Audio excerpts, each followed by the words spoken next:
제가 지난 4월 달에 그 하나님의 내재성과 초월성에 대해서 성도님들께 한번 교제를 했었고요.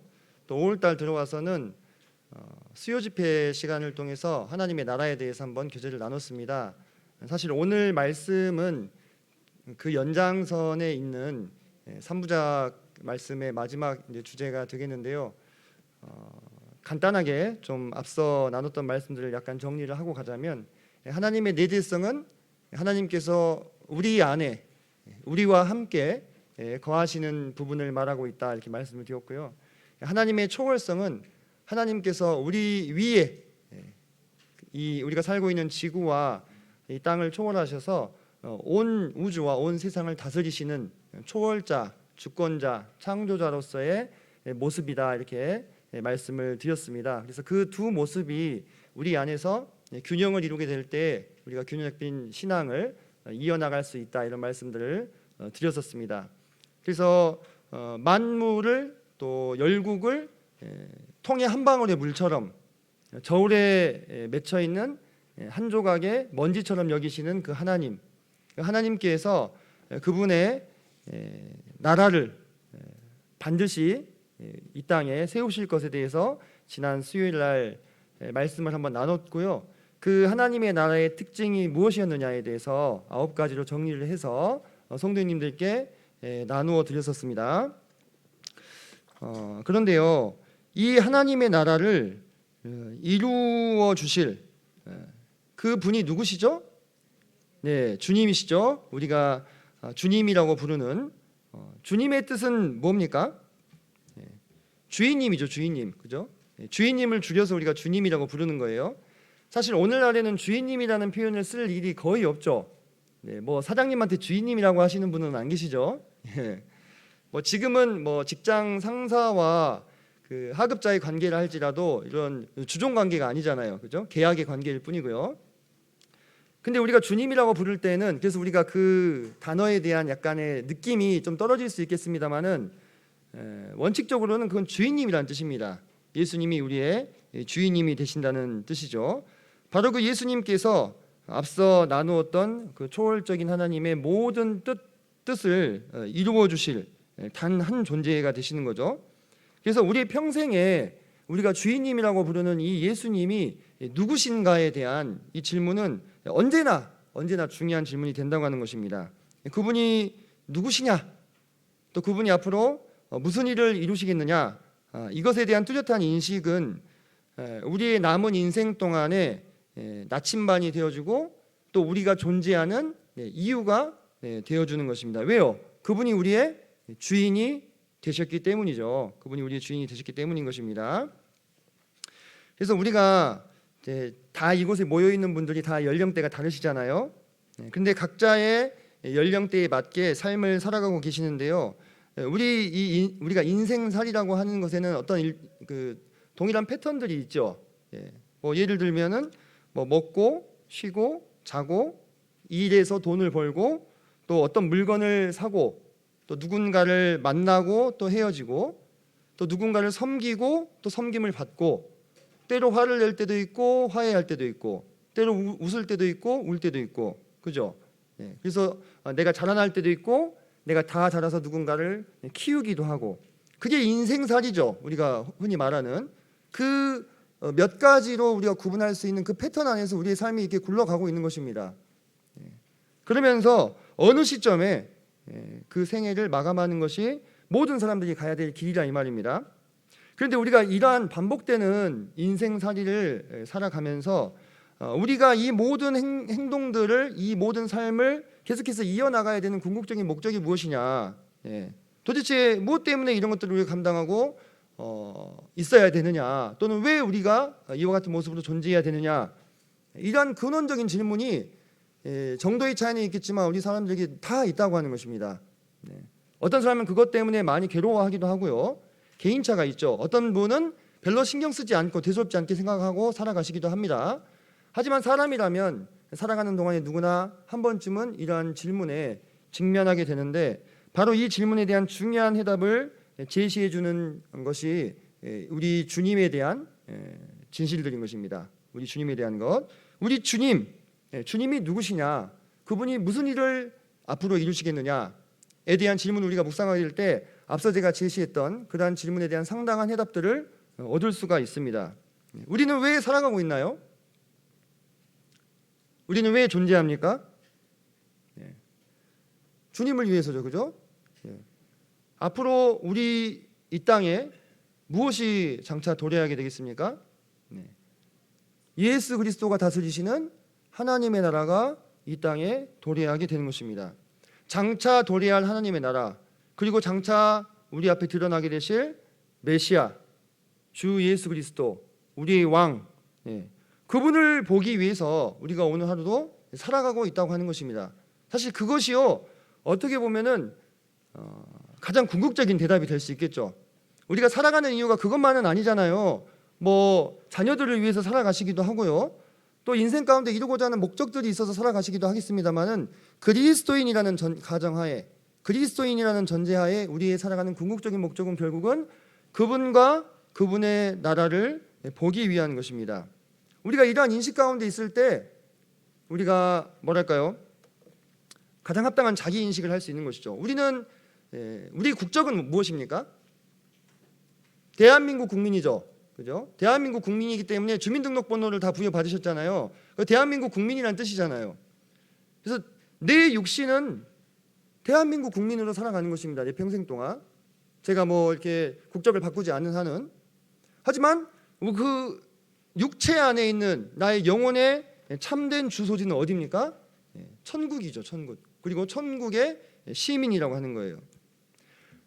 우리가 주님이 누구신가에 대해서 묵상하고 그분의 나라가 무엇인가에 대해서 묵상할 때 우리는 바로 이런 부분에 있어서 이 지상의 육체에 속한 이러한 인식의 한계를 넘어서서 하나님의 나라의 시민으로서, 권속으로서 자신을 인식할 수 있게 된다고 하는 것입니다.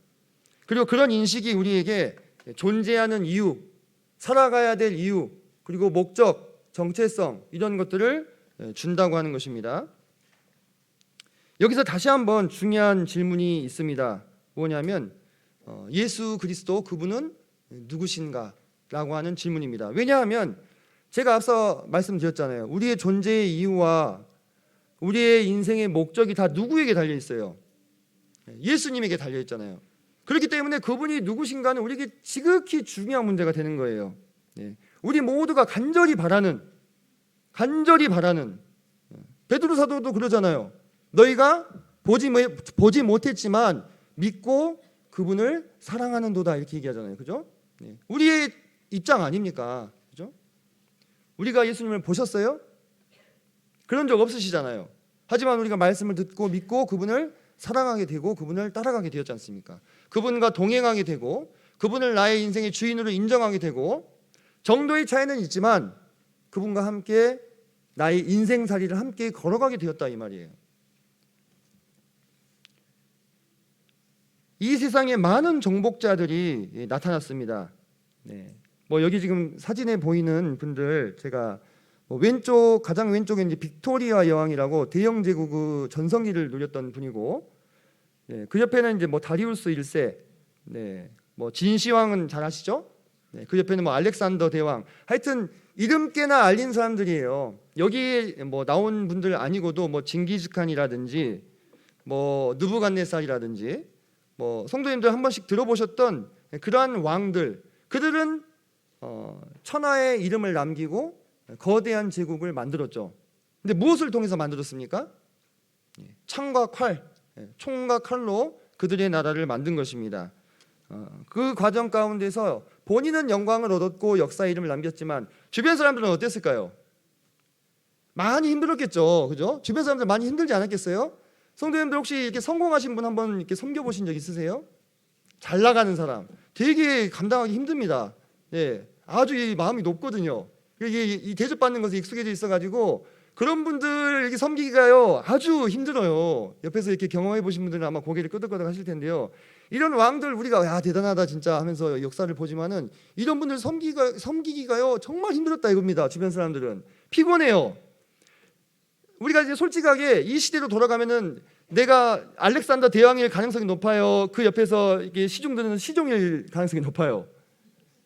그죠? 후자죠, 후자요. 근데 우리는 왜 이런 사람들을 영웅으로 인정하고 이렇게 막 존경하는지 모르겠어요. 내가 그 시대에 태어났으면은 그 발이나 닦는 사람이나 됐을란가 몰라요. 그죠? 근데 우리는 다 우리가 영웅이 될 것 같이 생각을 하는지 모르겠는데 힘듭니다. 정복자들 섬기기가. 그런데 우리 주님은 어떠셨어요? 우리 주님의 통치 방식은 어떠셨습니까? 주님이 이 땅에 왕으로 오셨잖아요. 하지만 자기 백성이 영접하지 않았었죠. 왜 영접하지 않았느냐? 이유가 간단합니다. 주님께서 이 정복자들처럼 굴었다면요, 주님을 섬겼을 겁니다. 주님이 그분의 능력으로요 싹 군대를 쓸어버리고 다 죽여버리고, 그러면요 벌벌벌 떨면서 아마 주님을 섬겼을 거예요. 이 사람들 그래서 대접받은 거잖아요. 근데 주님은요 지금까지 이 땅에 드러난 통치자들과는 달랐다 이 말입니다. 그분은 자신의 백성을 위해서 진심으로 목숨을 버려주신 거의 유일한 분이에요. 뭐 우리 저 북쪽에 있는 김모 씨 있잖아요. 누군지 아시죠? 그 사람만 나타나면 그 북한 주민들이 어떻게 합니까? 막 울어요, 울어. 그 나중에 제가 알게 된 건데 그 우는 사람들 체크를 하더라고요. 그래가지고 특별히 많이 울어가지고 김정은이 이렇게 손을 잡아주면 칼라 TV 한 대, 뭐 이런 식으로 그렇게 하더라고요. 몰랐어요. 저 나중에 좀 더 많이 울어가지고 이렇게 안아줬다. 자동차 한 대. 뭐 이런 식이에요. 그 사람들이 정말로 감동이 돼서 우는 겁니까? 아니잖아요. 잘못 보였다가는 자동차는 고사하고 아오지 탄광행위니까. 이게 안 좋은 표정으로 쳐다보고 있으면은 반동분자라 해가지고 다 힘과 권력으로 사람을 지배하고 다스렸지만은 우리 주님은 그러지 않으셨다 이거예요. 그래서 우리가 그 주님의 사랑에 감동하고 감복해서 주님을 따라가고 있잖아요 지금, 그죠? 그래서 우리는 모두 이방인이기 때문에 예수님을 만날 때 다 이 요청으로 처음에 주님을 만나게 되었습니다. 요한복음 12장 20절로 21절 보면은 헬라인 몇 사람이 예수님을 찾아와서 예수님을 뵙고자 합니다. 자, 이 헬라인들은 누구를 대표하는 사람들입니까? 이방인을 대표하는 사람들이에요. 그죠? 이방인을 대표하는 사람들이에요. 그래서 이분들이 선생이여 우리가 예수를 배웁고자 하나이다라고 거의 최초로 이방인 중에서 외국에 타국에 살고 있는 이방인 중에서는 예수님께 만남을 요청했다 이 말입니다. 우리 모두가 다 힘과 권력으로 다스리는 절대자를 만난 것이 아니라 그분의 정체는 하나님이고 창조주고 권세자이시지만은 이 땅에 낮은 인간의 몸을 입고 찾아오신 그 예수님을 찾아가서 뵙고자 합니다로부터 시작한 거예요. 우리 모두가. 그때 그분은 우리에게 아직 주인은 아니었죠. 그래서 이들도 뭐라고 부르냐면 예수라고 부르잖아요. 그죠? 근데 우리가 이분을 만나 보니까 이분은 달랐다 이 말이에요. 이 세상의 권력자나 정복자들과는 다른 분이었다 이거예요. 그래서 그 예수가 우리 안에서 누가 되었어요? 예수님이 되었잖아요. 예수님이. 그죠? 그분은 총과 칼의 힘이 아니라 사랑의 힘으로 우리를 대해 주셨다 이 말이에요. 그래서 이제 우리는 그분의 사람들이 되었어요. 그걸 줄여서 뭐라고 부릅니까? 예수님의 사람들을 줄여서 그리스도인 이렇게 부르잖아요. 그죠? 우린 이제 그리스도인이 되었습니다.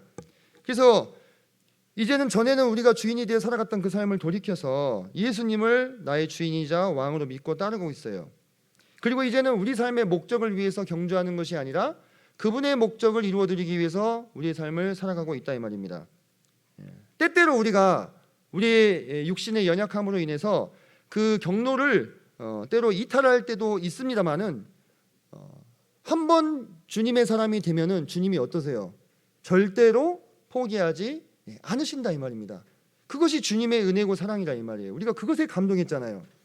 우리도 사람인지라 때로 주님의 목적과 주님의 뜻을 따라 가다가도 또 딴 데도 이렇게 쳐다보고, 그죠? 그러잖아요. 근데 주님께서 그럴 때마다 어떻게 하셔요? 우리를 절대 포기하지 않으시고 다시 찾아와 주신다 이 말입니다. 왜요? 그분의 사랑은 참사랑이기 때문에 그래요. 참사랑의 특징은 절대로 포기하지 않는다는 거. 그래서 베드로가 예수님을 3번 부인하고 떠났잖아요. 그죠? 그 예수님이 그 앞에 나타나셔서 이렇게 제자들을 챙기셨는데 또 물고기 잡으러 갔어요. 그때 어떻게 누가 찾아가셨어요? 예수님이 찾아가셨잖아요. 예수님이 먼저 찾아갔어요. 예수님이 더 큰 자인데. 사실 베드로가요 지금 그 앞에서 싹싹 빌어도요 지금 할 말이 없는 거예요. 그죠? 그 앞에서 예수님 앞에서 싹싹 빌고 예수님 저 잘못했습니다. 한 번만 받아주시면 안 되겠습니까? 이렇게 해도 지금 모자랄 판인데 별 말 없이 그냥 떠났어요. 또 자기가 좀 자격지심이 있었는지 모르겠지만 그래서 열심히 물고기 잡고 있는데 한 마리도 안 잡히죠. 그 바닷가를 누가 또 찾아가십니까? 예수님이 찾아가셔서 또 예수님이 먼저 말씀을 건네셔요. 네, 네가 나를 사랑하느냐 3번이나 베드로가 예수님이 어떤 목적으로 물어보는지를 어땠습니까? 캐치했잖아요. 그죠?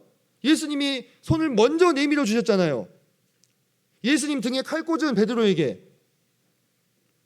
그렇게 포기하지 않고 우리를 찾아와서 다시 그분의 길을 걷게 해주신 그 참사랑의 소유자가 누구시다? 예수님이라 이 말입니다. 제가 맨 처음에 드렸던 그 질문을 계속 상기해 보십시오. 예수님이 누구신가? 우리 이런 분이면 믿고 갈 수 있겠잖아요. 그러지 않나요? 네, 우리 이런 분이면 믿고 갈 수 있겠지 않습니까? 요나가 이방 민족들에게 니느웨에 가서 복음을 전하라고 하는 하나님의 지엄한 명령을 받았을 때, 그때는 또 구약 시대였어요. 하나님 말씀 안 들으면 어떻게 됩니까?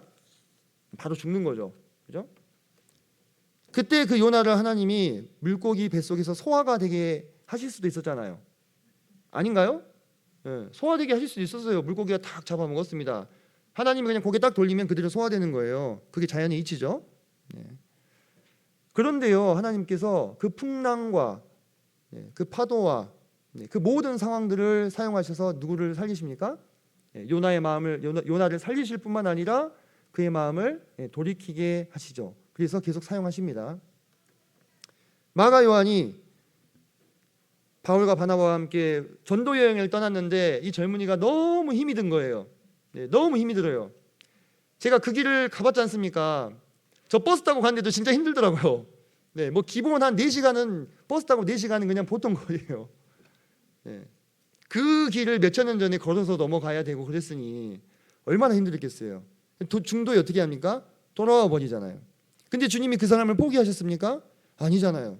세월을 통해서 그를 계속 연단하시고 성장시키셔서 마침내 어떻게 얘기합니까? 사도 바울이 그가 나에게 유용한 자다.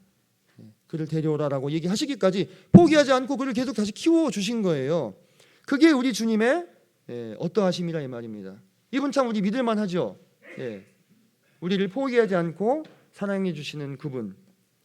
그래서요 우리는 이제 그분과 함께 동행하면서 아까 첫 번째 우리가 예수를 배웁고자 하나이다라는 그 요청에 이어서 두 번째 요청에 직면하게 되는데 그것이 바로 이것입니다. 히브리서 3장 1절에 보면 그러므로 함께 하늘의 부르심을 받은 거룩한 형제들아, 우리 모두를 말씀하는 겁니다. 우리 모두를, 우리가 믿는 도리의 사도이시며 대제사장이신 예수를 깊이 생각하라. 깊이 생각하라. 성도님들, 이 예수님을 깊이 생각하라. 이 예수님이 과연 어떠한 분이신가? 아마도 여기 계신 모든 분들께 이 예수님에 대해서 한번 말씀해 보십시오라고 이야기를 제가 요청을 드린다면은 아마 여러 가지를 말씀하실 수 있을 겁니다. 여러 가지를. 제가 앞서 말씀드렸던 그 사랑으로 통치하시는 그 예수님, 그건 아주 일부분에 불과하잖아요. 예수님에 대한 우리의 사실들 중에서요, 그죠? 그뿐만 아니라 예수님은 창조주였고 또 하나님의 영광의 광채시며 본체시죠, 그죠? 성자 하나님이시고 기묘자시고 모사시고 여호와의 군대 장관이시고 아마 성도님들 많은 지식들을 알고 계실 겁니다. 이게 히브리서 3장 1절이 나오는데요. 우리가 한번 히브리서로 한번 가볼까요?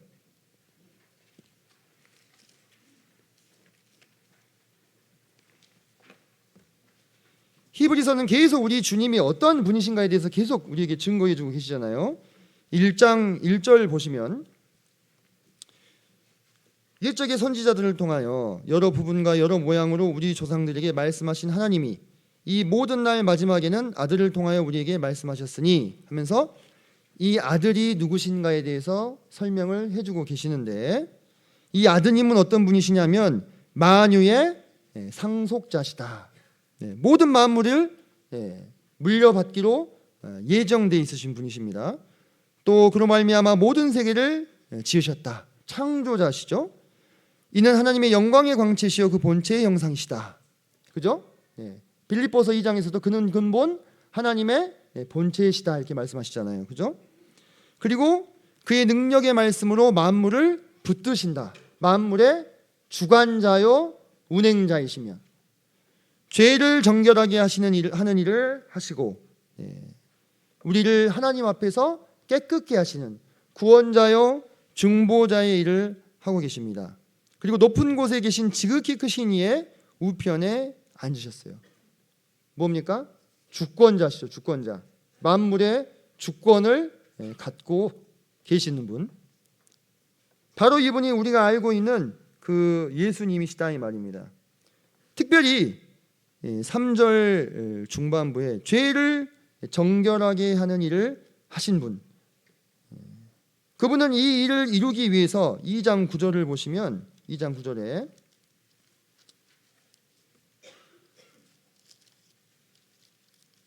무슨 고난을 받으셨습니까? 죽음의 고난을 받으셨어요.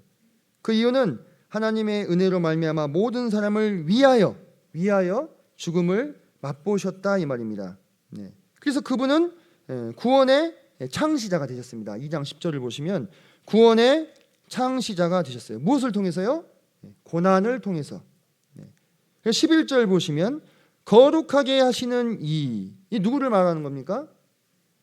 예수님을 말씀하는 겁니다. 예수님을 거룩하게 하시는 이 예수님과 거룩하게 함을 입은 자들은 누구예요? 성도들 다 한 근원에서 난지라. 한 근원은 누굽니까? 하나님. 그죠? 하나님이라고 한 근원 안에서 거룩하게 하시는 주님과 거룩함을 입은 우리 성도들이 났다 이거예요. 그럼 우리 주님의 정체는 또 뭡니까? 거룩하게 하시는 분이라 이 말이에요.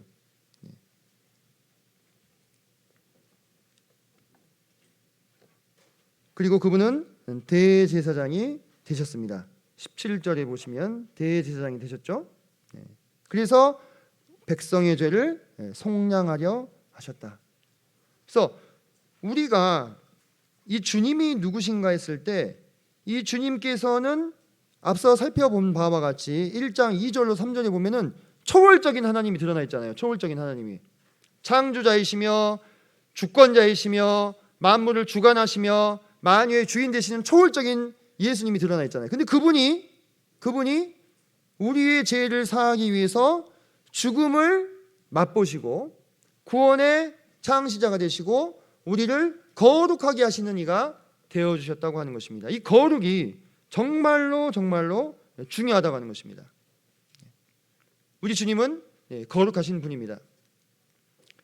자, 그래서 우리가 이렇게 여러 가지 주님에 대한 것들 사실 오늘 한 시간만으로도 부족할 만큼 우리 주님이 어떤 분이시냐에 대한 질문은 수없이 많은 답을 가지고 있잖아요. 성경이 수없이 많은 답을 우리에게 제시해주고 있지 않습니까? 그런데 여기서 중요한 것이 뭐냐? 제가 아까 주제를 주님과 나라고 잡았잖아요. 그죠? 주님과 나. 주님은 이러한 분이신데요. 그리고 우리가 이런 주님에 대한 지식들을 많이 가지고 있는데요. 이러한 지식들이 실제 우리의 삶에서 어떠한 영향을 미치고 있느냐? 이것이 중요한 겁니다. 사실 제가 여러 가지 말씀을 드렸습니다만 이러한 예수님에 대한 지식은요, 성도님들도 누구나 우리 주님이 어떤 분이십니까? 라고 제가 여쭈었을 때 누구나 저보다 더 많이 성경적으로 풀어서 말씀해 주실 수 있는 겁니다. 제가 오늘 말씀을 준비하면서 이 주제를 묵상하면서 사실 우리 주님이 누구신가에 대한 내용으로 한 시간을 가득 채우려고 생각했습니다. 성경의 곳곳에 흩어져 있는 우리 주님에 대한 놀라운 모습들. 우리 주님은 창세기 1장 1절부터 출연하시잖아요. 그죠? 그리고 주님은 구약 성경에서도 계속 활동해 오셨습니다. 성자 하나님으로서. 그런 것들을 하나하나 펼쳐가지고 성도님들과 함께 나누고 싶었어요. 맨 처음에 생각은. 근데 묵상을 하면 할수록 중요한 것이 뭐냐, 무엇이 중요하냐, 더 우리 주님에 대한 지식을 우리 성도님들도 많이 가지고 계셔요. 더 중요한 거는 그 지식들이 실제 나를 어떻게 다스리고 있느냐 이거예요. 실제 나에게 어떻게 영향력을 미치고 있느냐. 내가 주님에 대해서 안다. 우리가 주님은 누구시냐고 질문을 던졌잖아요. 그럼 내가 주님에 대해서 안다 대답하고, 주님은 이런 분이다 저런 분이다 이렇게 대답했을 때 그 지식이 내 안에 있는 것인데 그 지식이 내 삶 안에서 어떻게 역동하고 있냐 이거예요. 어떻게 움직이고 있느냐 이거예요. 나를. 그것에 대한 고민이 제 안에 찾아왔습니다. 왜냐? 저 자신도 그 말씀 앞에서 섰거든요. 내가 주님에 대해서 이렇게 저렇게 이야기를 나눌 수 있는 이런 것들이 정말 나를 어떻게 통치하고 계시는가, 그 말씀이 나를 어떻게 다스리고 계시는가. 내가 예수님을 주님이라고 부르고 있잖아요. 부르고 있는데 그 주인님이란 뜻이지 않습니까? 그 주인님이라고 부르고 있는데 과연 그분의 통치권이 내 마음 안에서 역사하고 있는 것인가? 아니면 그분에 대한 지식은 많지만 여전히 하나님의 통치권이 내 마음 구석구석에는 미치지 못하고 있는가에 대해서 정직하게 저는 그렇지 못하고 있구나 라고 고백할 수밖에 없었어요. 이건 제 고백입니다. 성도님들 중에서는 주님의 온전한 통치를 누리고 계시는 분들도 계실지 모르겠습니다. 근데 그렇게 생각이 이제 진행이 되니까 어떤 마음이 또 찾아오냐면, 하나님의 통치가 내 안에서 효과적으로 미치고 있지 못하다면 나는 진정 나 자신을 그리스도인이라고 부를 수 있는 것인가 없는 것인가. 물론 여러분 이런 건 있습니다. 우리가 아직 옛 창조에 속한 육신을 입고 있기 때문에 우리 안에 연약과 또 악함이 있습니다. 죄들 있죠, 그죠? 그래서 우리가 하나님이 우리에게 바라시는 거룩한 표준을 다 충족할 수 없는 연약한 자라는 건 우리도 다 알고 있는 부분입니다. 하지만 그럼에도 불구하고 우리가 우리를 그리스도인이라고 부를 때에는 그 그리스도의 통치가 우리 안에서 조금 더 온전해지기를 바라는 그 소망이 있지 않습니까? 그 소망을 다 마음가운데 갖고 계시잖아요. 어차피 우리는 안 돼. 우리는 어차피 다 죄인이야. 죄 그냥 짓고 너무 양심상 가책하지 말고 그냥 편하게 삽시다. 이런 분이 혹시 계신가요? 그건 어떤 태도죠? 그 죄를 누리는 태도잖아요. 그거는. 그 사람이 하나님을 진짜로 믿었는가? 생명이 있는가? 생명은 찌르면 반응하게 돼 있는 거예요.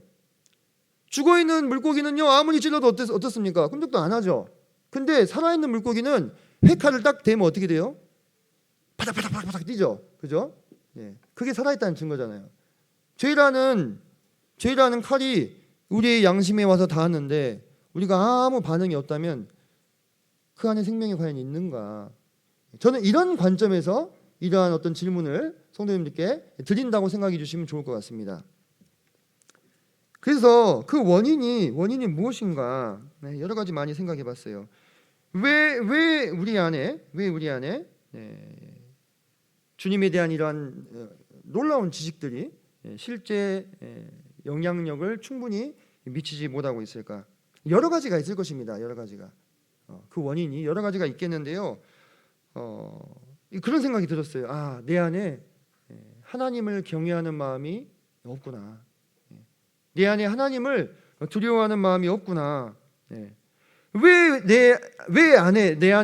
우리 안에 주님을 경외하는 마음이 결여돼 버렸는가? 주님을 경외하는 마음을 잊어버린 인물들을 우리가 성경에서 만날 수 있잖아요.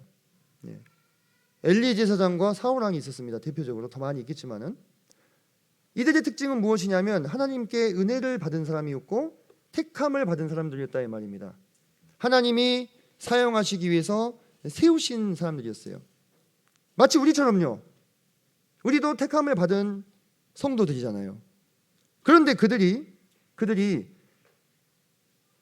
하나님의 부르심과 하나님의 은혜와 사랑의 감사와 감격을 어느 시점에서 잊어버리고 그 마음이 높아지고 그 영혼이 살찌고 비대해지게 되었을 때 주님에 대한 경외함을 잊어버렸다 이거예요. 그리고 그들이 주님에 대한 경외함을 잊어버린 대가는 무엇이었습니까? 하나님으로부터 제거함을 당하게 된 것이었습니다. 물론 이것이 우리가 구원을 잃어버린다 그런 관점은 아니라는 걸 알고 계시죠? 그러나 우리가 생각해 봐야 될 것은 우리 모두가 주님의 부르심을 받은 자로서 주님에 대한 수많은 지식과 또 그분의 포기하지 않는 사랑과 은혜와 또 자비하심을 입은 자들로서 그 사랑과 은혜를 잊어버리고 우리 마음이 살찌고 둔해져서 그분을 경외함을 잊어버렸을 때 더 이상 그분의 말씀이 우리 마음속에서 무겁게 받아지지가 않는 거예요. 그분이 두렵지가 않은 겁니다. 성경 말씀에 그런 말씀이 나오죠. 네가 나를 업신여기는 이유는 내가 잠잠하기 때문이 아니냐. 주님께서 우리에 대해서 오래 참고 강권하시는 것들을 잊어버리고 우리 마음이 주님을 경외함을 포기하게 되었을 때 그분의 통치가 우리 안에서 제대로 작동되지 못한다고 하는 거예요. 지식은 있지요. 우리 주님은 창조주요, 또 주권자요, 만물의 주관자요, 만유의 상속자요, 이런 이야기는 우리가 많이 할 수 있습니다. 근데 그 말씀들이 나를 어떻게 통치하고 있느냐 이거예요. 그래서 주님께서는 이 땅에 공생애를 사실 적에 하나님에 대해서 가장 잘한다고 자부하던 사람들이 있었어요. 누구였습니까? 바리새인과 서기관들이었잖아요. 그죠? 하나님에 대해서 가장 잘한다. 그들에게 이렇게 말씀하셨어요. 이 백성이 입술로는 나를 공경하되 마음은 내게서 멀도다. 사람의 계명으로 교훈을 삼아 가르치니 나를 헛되이 경배하는도다. 디모데후서 3장 5절에는 경건의 모양은 있으나 경건의 능력은 부인하는 자들이 나옵니다. 제가 우리가 그들이다라고 단정을 짓는 것이 아닙니다. 우리는 다만 우리 자신의 마음을 조사해 봐야 되는 것입니다. 그리고 하나님의 말씀 앞에 겸손하게 서봐야 됩니다. 무엇이 원인일까요? 여기서 되풀이되고 있는 표현들, 경건, 또 앞서 말씀드렸던 거룩, 또 하나님을 경외하는 것은요 서로 일맥상통하는 특징들입니다. 주님을 경외하는 자는 거룩을 추구하고 경건한 삶을 살고자 하는 거예요. 다시 말해서 주님을 경외한다는 것은요, 주님을 아는 자들은 거룩한 삶을 추구하고 경건한 삶을 살고자 한다는 거예요. 제가 맨 처음에 그런 질문을 드렸잖아요. 주님이 누구시냐? 우리가 그걸 안다는 것이 주님은 창조주요, 주권자요, 만물의 주관자요, 만유의 상속자, 이런 지식에만 그쳐서는 되겠느냐? 그럼 그게 내가 주님을 지금 알고 있다는 것이냐? 그 부분을 우리가 생각해 보자고 하는 거예요. 그러나 주님을 안다 하지만 실상 주님을 모르는 자들은 거룩을 추구하지 않습니다. 외적인 형식만 덩그러니 남아있게 되는 겁니다. 여기 있는 바리새인들요 아주 끝내주게 율법을 잘 지켰습니다. 하나님이 요구하신 것 이상으로 그들이 더 열심을 내었습니다. 오늘날에 우리도 외적으로 모임 참석을 잘하고 감사기도 꼬박꼬박 잘 드리고 또 교회에서 열심히 봉사하고 섬기고, 그것이 잘못됐다는 것이 아니죠. 그죠? 그것이 잘못됐다는 얘기가 아닙니다. 그거 정말로 중요하고 필요한데요, 그러한 외적인 행위의 이면에 기반에 참으로 주님을 경외하고 거룩을 추구하는 마음이 있느냐, 다른 표현으로 우리 주인님을 아시느냐, 이것이 제가 오늘 말씀을 준비하고 묵상하면서 주님께 받은 도전이었습니다.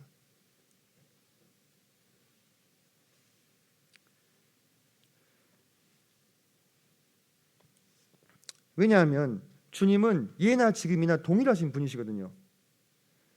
주님께서 이스라엘 백성들을 애굽에서 인도해 내실 때 이렇게 말씀하셨어요. 나는 너희의 하나님이 되려고 너희를 애굽 땅에서 인도하여 낸 여호와라. 내가 거룩하니 너희도 거룩할지어다. 이게 레위기 11장 45절에 나오는 말씀인데요, 이게 구약의 요구냐, 구약만의 요구이냐? 아닙니다. 베드로전서 1장 15절로 16절에 베드로 사도가 동일하게 이 말씀을 인용해 가지고 뭐라고 얘기합니까? 오직 너희를 부르신 거룩한 이처럼 너희도 모든 행실에 거룩한 자가 되라. 기록하였을 때 어디 말씀 인용하고 있는 겁니까? 레위기 말씀 인용하고 있잖아요. 그죠? 내가 거룩하니 너희도 거룩할지어다 하셨느니라. 하나님 앞에서 또 우리 주인이신 예수 그리스도 앞에서 우리가 그분을 안다고 하는 것은 단순히 외적으로 보이는 어떤 모임 생활 또는 어떤 행위 또는 어떤 봉사에 그치는 것이 여기서는 안 된다는 거예요. 우리가 그분을 안다 했을 때 우리 주님의 가장 핵심에 있는 특성은 거룩입니다. 거룩. 그리고 그 거룩함을 향한 열망, 얼마나 그 열망이 강하셨든지 우리를 하나님 앞에서 아까 거룩하게 하시는 자라 했잖아요. 그죠? 우리를 하나님 앞에서 거룩하게 하시려고 어떻게 하셨어요? 자기를 다 던지셨잖아요. 그죠? 그분의 몸을 십자가에 갈기갈기 찢어서 주시기까지 거룩을 추구하신 분이 우리 주인님이라 이 말이에요. 그렇게 해서 우리를 거룩하게 해주셨는데 우리가 참 감사하죠. 그 사랑과 은혜를 받은 사람들로서. 근데 어느 시점에 우리가 그것을 잊어버리고 우리 마음이 비대해져서 하나님을 경외함을 조금씩 타협해 나갈 수 있다고 하는 거예요. 그러면서 어떤 것을 찾느냐면 여기 보면은 사람의 계명으로 교훈을 삼아 가르친다 했잖아요. 그죠? 사람의 계명으로 교훈을 삼아 가르친다. 이 마태복음이 기록되는 이 시점에서는 그것이 바리새인과 사두개인들 또는 율법사들 또는 서기관들의 장로들의 유전이었죠. 그죠? 율법이 더하여진 거, 하나님이 말씀하시지도 않은 것까지. 오늘날에는 사람의 계명으로 교훈을 삼아 가르침 받고자 하는 것이 어떻게 드러나고 있느냐? 이와 같은 하나님의 질문에 대해서 거룩을 요구하는 하나님의 요구에 대해서 그것은 율법주의다라고 얘기하는 거예요. 그게 오늘날 기독교계를 사로잡고 있는 사람의 계명이 되었어요. 우리는 다 죄인이지. 누구나 다 죄를 지을 수 있는 거지. 서로 사랑을 품고 용납하고 감싸주고 틀린 말이 아닙니다. 하지만요, 사람끼리는 그럴 수 있지만 불꽃 같은 눈으로 그분의 몸된 교회를 감찰하시는 하나님 앞에서는 숨길 수 없다 이거예요. 이것이 어찌 율법주의가 될 수 있겠습니까? 만약 이것이 율법주의라면은 베드로전서 1장 15절로 16절은 생략되어야 되는 거예요. 거룩을 향한 열정, 하나님의 거룩을 향한 열심, 그리고 우리 주 예수 그리스도의 거룩을 향한 열심을 우리가 안다면 우리 마음 안에서 그분의 통치가 이루어지지 못하는 영역들에 대해서 우리는 점검이 들어가야 된다 이 말이에요. 여전히 내가 나의 연약함이라는 그 타이틀로 타협하고 있는 부분, 여전히 내가 이 부분은 내가 정말로 안 돼, 정말 이건 내가 어쩔 수 없는 부분이야, 하나님도 이 정도는 용서해 주시겠지 라고 하는 우리 생활 가운데 붙어있는, 다른 사람들은 모르지만 나는 알고 있는 그런 부분들에 대해서 점검하고 그것을 합리화하지 말고 주님의 거룩을 향한 열망을 함께 그곳에 초점을 맞춰야 될 필요가 있다고 하는 것입니다.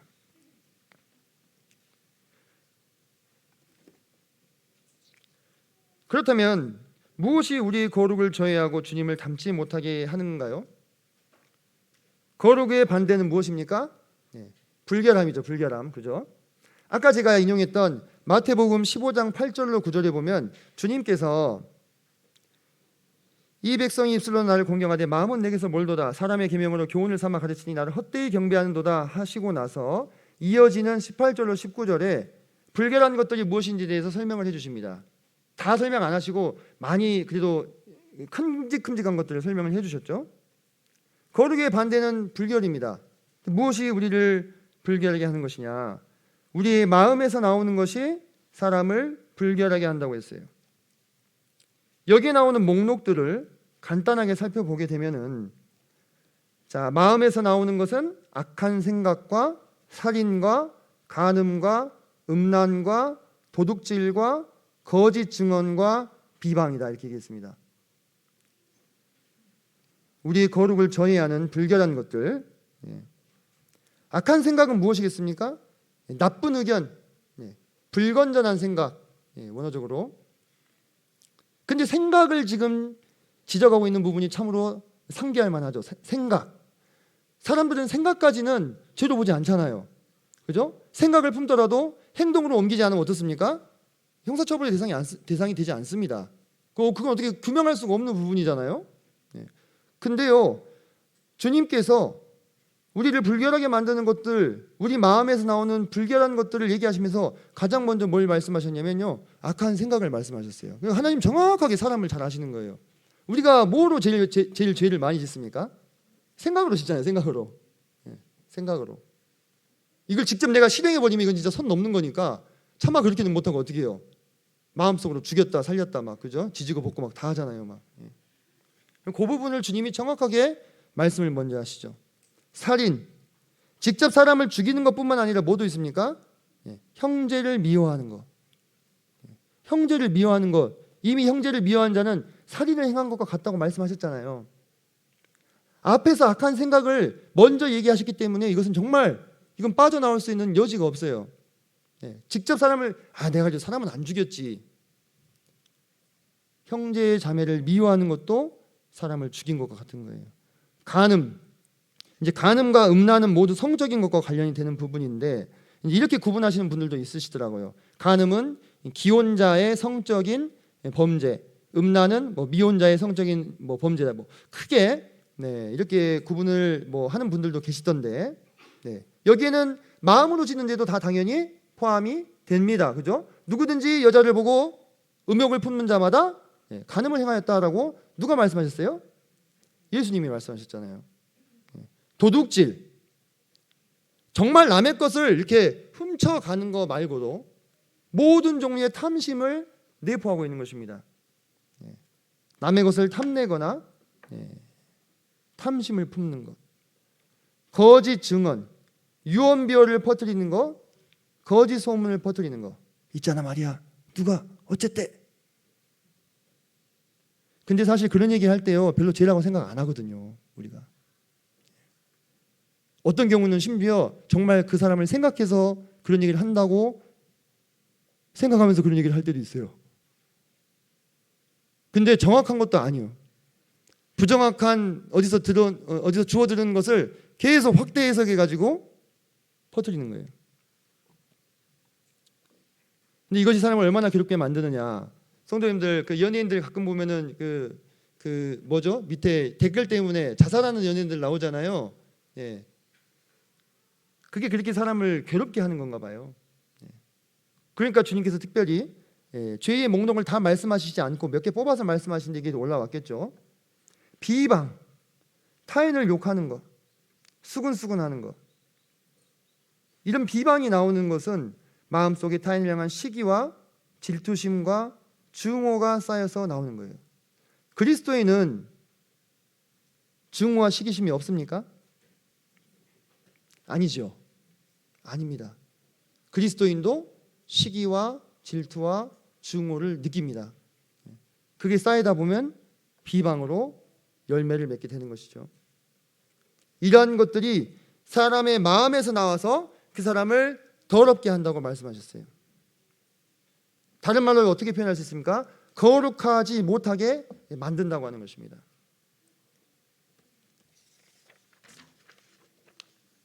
만약에 우리가 진정으로 주님을 안다고 한다면, 제가 서두에 드렸던 질문을 계속해서 반복하고 있습니다. 주님이 누구시냐? 나 주님 알죠.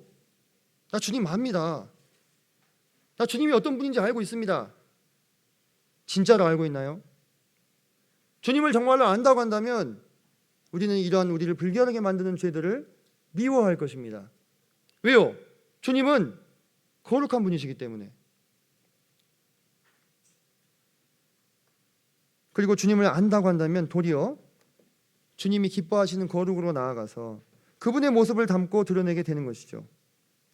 주님을 경외하는 사람들, 다시 말해서 주님을 아는 사람들은 그분의 인격과 그분의 능력과 그분의 사역, 이 세 가지 측면에서 주님을 조금씩 더 닮아가게 되는 것입니다. 사랑과 용서와 인내와 경건과 충성과 겸손을 갖추게 됩니다. 신앙의 연수가 더해가면 더해갈수록 점점 그분에게서 어떤 냄새가 나냐면 그리스도의 냄새가 나는 거예요. 저도 정말 그렇게 되기를 소망합니다. 그 말은 아직 그러지 못한다는 뜻이겠죠. 성도님들. 그런데요, 우리가 다 알아요. 지금 사실 제가 성도님들께 드리는 말씀을 우리가 모르는 바가 아니죠, 그죠? 이것이 어떻게 우리 안에서 이루어지게 될 것이냐, 이것이 참 중요한 부분인데, 참 이러한 닮음은 보통의 상황에서는 참 허락되지 않는 것 같습니다. 어떤 경우에는 이러한 닮음은 우리에게 고난과 질고가 찾아올 때 가능하게 되는 것들을 보게 됩니다. 사실 엘리 제사장이나 사울 왕은 하나님께 약속과 특권을 받은 사람들이었어요. 그리고 그 위치가 어땠습니까? 안정이 되어버렸죠. 더 이상 다른 고난이 어떻게 보면은 찾아올 여지가 없게 된 거죠. 물론 엘리 제사장에게는 아들의 문제가 있었지만요, 그걸 효과적으로 다루지 못했죠. 그래서 하나님께 받은 사랑과 약속과 특권에만 젖어 있는 영적으로 비대하게 살찐, 엘리는 실제로 살이 많이 쪘습니다. 오해하지 마십시오. 또 살찐 것에 대해서 제가 또 어떤 선입견을 말씀드리는 게 아니라 그 모습이 그 엘리 제사장의 영적인 어두움을 외형적으로 보여주고 있다는 뜻을 말씀을 드린 겁니다. 그러한 비대한 모습을 다이어트 시켜주는 게 뭐예요? 고난이에요. 고난. 질고입니다. 어떤 형태로 우리에게 다가올지는 모르지만 그런 고난과 질고를 우리가 당할 때에 그때 비로소 우리가 주님을 경외하게 되더라고요. 참 희한하죠. 평상시에 그럴 수 있다면 얼마나 좋을까. 근데 그러지를 못하는 경우가 많더라고요. 그래서 그런 인물 중에 제가 성도님들께 좀 소개해드리고 싶은 인물이 한 분이 계십니다. 바로 오벳 에돔이라는 분인데요. 혹시 들어보셨나요? 이 오벳 에돔은 어떤 분이냐면 다윗이 이제 기랏 여아림에 있는 하나님의 궤를 예루살렘으로 옮겨오고 싶었어요. 처음에는 율법을 잘 몰라서 실수를 저질렀죠. 수레에 메어서 온 거예요. 수레에 실어가지고. 원래 어떻게 해야 됩니까? 이렇게 메어서 와야 되는 거잖아요, 그죠? 그것도 정해진 사람들이 이렇게 메어야 됩니다. 근데 처음에 율법을 잘 모르고 실수해가지고 웃사가 죽죠. 그런 사건이 일어나면서 다윗이 완전 풀이 팍 꺾여가지고 그 궤를 누구에게 부탁하냐면 가드 사람 오벳에돔이라는 분에게 맡깁니다. 근데 여기서 이제 이 오벳에돔의 출신이 어디냐에 대해서 이제 가드 사람이라는 말이 나오기 때문에 가드 하면 우리가 가장 먼저 떠올릴 수 있는 것이 블레셋의 5 성읍이 있습니다. 가드라고 하는. 만약에 이제 블레셋 가드 출신이라면 이 오벳에돔은 유대인이 아니라 누가 되는 거예요? 이방인이 되는 거겠죠. 이제 두 번째로 또 어디가 있냐면 이제 레위 지파의 후손인 고핫 자손에게 할당된 가드 림몬이라는 곳이 있습니다. 여기도 가드예요. 그럼 만약에 이 오벳 에돔이 가드 림몬 출신이면 이 오벳 에돔은 누가 되는 겁니까? 레위인이 되는 겁니다. 그죠? 레위인이 되는 거예요. 근데 여러분들 제가 한번 생각을 해봤습니다. 이것은 이제 정황상의 추정입니다. 지금 분위기가 어때요? 다윗이 그 궤를 옮겨가는 걸 실패하고 나서 무려 3만 명을 모아가지고 갔는데 지금 분위기가 어떨까요?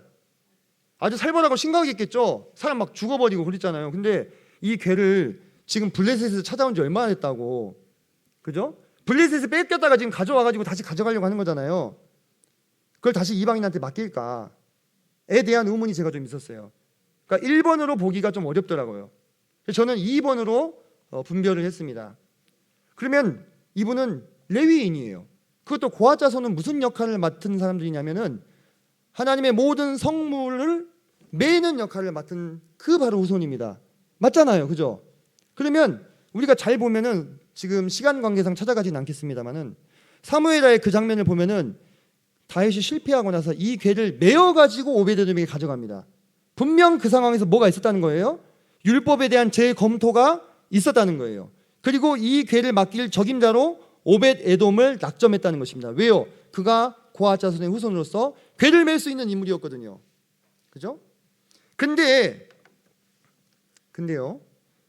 이 오벳에돔이 하나님의 궤를 다시 보기까지 얼마 만에 세월 만에 봤을까요? 이 고핫 자손들이, 이 이스라엘 자손들이 이 궤를 뺏긴 것이 하루 이틀 만의 일이 아니고요.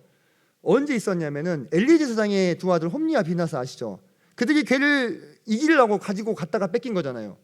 그래가지고 블레셋에서 7개월 머물다가 하나님이 온갖 온역으로 치시니까 항복하고 다시 이스라엘에게 돌려줍니다. 그래서 기럇 여아림에 20년을 머물고, 사울왕은 자기 통치 기간 동안 이 괴를 돌아보지 않았어요. 그럼 사울왕이 몇 년 다스렸습니까? 40년, 도합이 60년입니다. 그리고 다윗 왕이 이 괴를 다시 가져오려고 했을 때는 그가 온 이스라엘이 왕이 된 다음이었어요. 적어도 한 7년, 8년 또는 10년 정도의 시간이 지난 다음이었을 것입니다.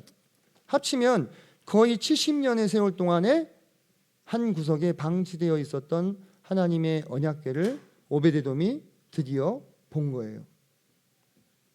성도님들, 한번 그 오베데돔의 마음으로 우리가 한번 들어가 보면 좋겠습니다. 고앗 자손들은요, 성막에서 섬길 기회를 오랫동안 어떻게 됐어요?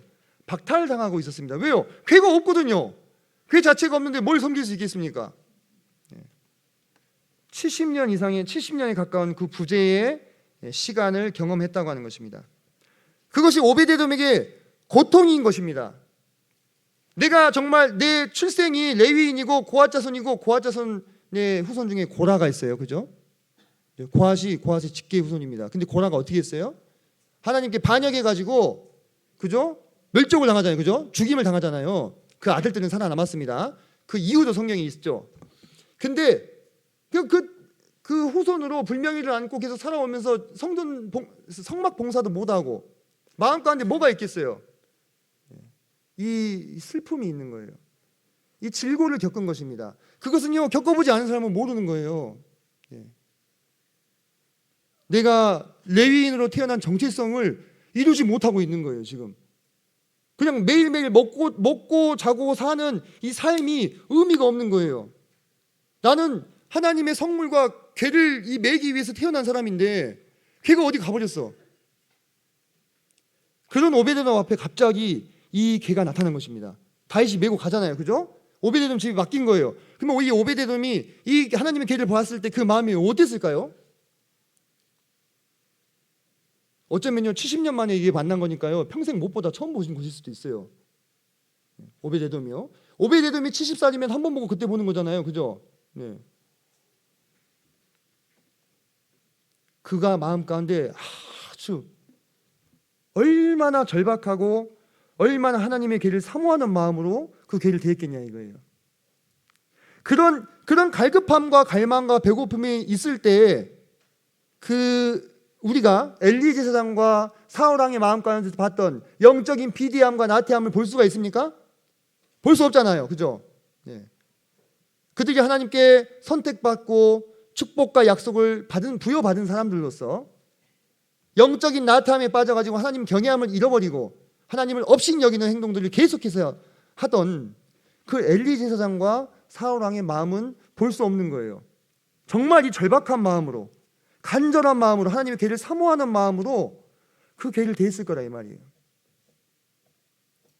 그때에 오베데돔의 집에 불과 여호와의 궤가 3개월 머물렀는데도 그 집에 하나님이 복을 베푸시는데 어떻게 베푸시냐면 온 이스라엘에 그냥 소문이 짜자하게 나게 그냥 베풀어 버리셨어요.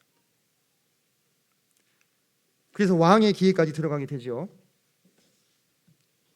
그럼 내가 예수님이 누구십니까? 라고 물었을 때 예수님 이런 분입니다 라고 대답할 때 우리의 마음이 엘리와 사울의 마음인지 아니면 오베데돔의 마음인지 그건 스스로 점검하면 되는 거예요.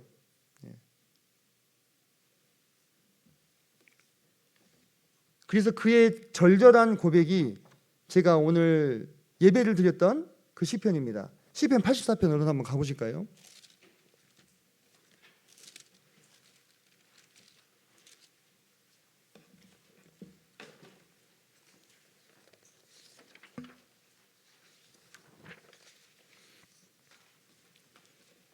자, 84편에 보시면 제가 시 보실 때는 표제를 좀 주목해서 봐주시라고 부탁을 드렸었는데 누구의 시입니까? 고라 자손의 시죠. 고라의 조상이 고핫입니다. 고핫 또는 그핫 이렇게 나옵니다. 그가 누구냐면 하나님의 성물과 궤를 매는 직임을 부여받은 사람입니다.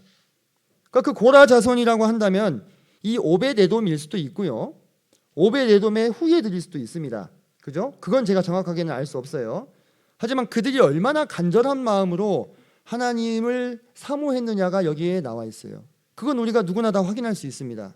1절 보시면 만군의 여호와여 주의 장막이 어찌 그리 사랑스러운지요.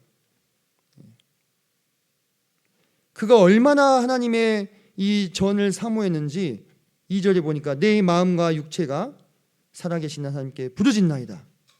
내가 여호와의 궁정을 사모하여 쇠약해졌습니다. 내가 말라버렸습니다. 얼마나 하나님의 궁정을 사모했는지 이런 마음으로요 주님을 대하게 된다면은 그 주님을 경외하지 않을 수가 없을 것 같아요. 그러면서 제가 정말 기회가 된다면 84편을 추후에 한번 주회에서 성도님과 나누고 싶습니다. 제가 오늘 준비를 했습니다마는 시간이 많이 되어서 간단하게 넘어가도록 하겠습니다. 자, 보면 10절만 보겠습니다. 주의 궁정에서의 한 날이 다른 곳에서의 첫날보다 나은즉 악인의 장막에 사는 것보다 네 하나님의 성전 문지기로 있는 것이 좋사오니. 얼마나 놀라운 신앙 고백이냐 이거예요. 얼마나 놀라운. 이 악인의 장막은 어떤 장막입니까? 아까 우리가 마태복음에서 살펴봤던 그 우리를 불결하게 만드는 것들이 가득 차 있는 그곳이라 이 말이에요. 악한 생각과, 그죠? 살인과 간음과 음란과 거짓 증거와 비방과 탐심이 가득한 그곳이 어디입니까? 악인의 장막이라 이 말이에요. 우리 본성은 그런 것들을 즐거워합니다. 우리 본성은 뭔가를 탐하고 누군가를 미워하고 수근거리고 뒷담화하고, 그죠? 또 누군가를 미워하고 이런 것을 익숙하게 즐기는 그런 본성이라 이 말이에요. 그런 것들이 도사리고 있는 것이 악인의 장막인데 그 악인의 장막에 사는 것보다 네 하나님 성전 문지기로 있는 것이 좋다. 차라리 다른 곳에서의 첫날보다 이곳에서의 하루만 나에게 허락된다 하여도 나는 이곳을 선택하겠습니다라는 고백을 하는 것이 바로 이 고라자손들의 시예요. 그래서 이 84편에 별명이 붙어 있어요. 문지기들의 시. 문지기들의 시.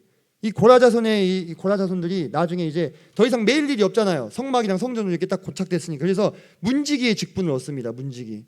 문지기가 뭐 하는 사람들입니까? 가장 아침에 일찍 일어나 가지고 성전 문을 여는 사람들이에요. 그리고 성전 안으로 부정한 것이 들어오지 못하게 어때요? 막는 사람들이 바로 이 문지기들입니다. 그들이 하나님의 거룩을 사모하고 하나님의 전을 사모하고 하나님을 사랑했을 때 하나님은 그들에게 하나님의 거룩을 수호하는 명예로운 직분을 맡겨주셨다 이 말이에요. 우리가 예수님이 누구시냐? 예수님이 누구시냐? 그분은 우리를 포기하지 않는 사랑을 베풀어 주시는 분이죠. 그죠? 그리고 그분은 거룩한 분이고 우리를 거룩해 하시는 분이에요. 그분을 우리가 어떠한 마음으로 대하고 있느냐에 따라서 우리의 영혼은 비대하게 살이 쪄서 하나님 경외함을 잃어버릴 수도 있고요. 이 오베데돔처럼 간절하게 정말 배고픔이 느껴지잖아요. 이런 간절한 사모함으로 주님의 복을 얻는 자들이 될 수도 있다는 거예요. 그래서 우리가 잘 살펴보면은 이 시를 잘 보시면 그리고 아까 제가 언급했던 히브리서와 마태복음을 모두 연계해 보시면은 주님을 아는 자들의 특징이 나옵니다. 우리가 주님이 어떤 분이신가 물었을 때 주님은 이런 분이십니다. 이 말씀은 이렇고 말씀은 저렇습니다라고 대답하는 게 아니라 정말 그의 삶을 통해서 주님을 아는 자들은 이러한 특성들이 나온다는 거예요. 겸비한 마음과 겸손한 고백이 있고 하나님을 향한 갈망과 절박함이 있다고 하는 것입니다. 저는 이 부분에서요 제가 참 주님 앞에 드릴 말씀이 없더라고요. 내가 정말 주님을 갈망하고 있는가? 내 안에 주님을 향한 배고픔이 있는가? 주님과의 교제를 향한 이 갈망이 내 안에 있는가? 참 부족하더라고요. 사람을 의지하지 않고 주님을 의지하고 주님께 찬양을 드리고 주님께 간구하고 타인에 대한 비방을 그치고 도리어 중보하고 동정하는 모습. 그 아까 우리가 주님의 모습 히브리서에서 봤잖아요. 주님을 안다 하면서 타인을 비방하는 것은 주님을 사실상 모르는 것입니다. 가치관이 회복되는 것이죠. 무엇이 가장 중요한 것인가? 그리고 하나님께 충성된 모습을 보이는 것이 바로 주님을 아는 자들이 보이는 삶의 향기라 이 말입니다. 오늘 말씀을 정리하기를 원합니다. 제가 오늘 말씀 서두에 우리 예수님이 누구십니까? 우리 믿는 바의 사도시며 대제사장이신 예수를 깊이 생각하자 이렇게 말씀을 드렸어요. 뭐 우리 예수님 모르나요? 알잖아요. 그죠? 예수님이 어떤 분이신지, 그분의 정체가 무엇인지 알지 않습니까? 근데 그 아는 것이 진짜 아는 거냐 이거예요. 우리가 정말로 주님을 안다면 우리는 지금 성도님들이 보시는 바와 같은 이러한 삶의 열매들이 풍성하게 맺어지게 될 거라 이 말입니다.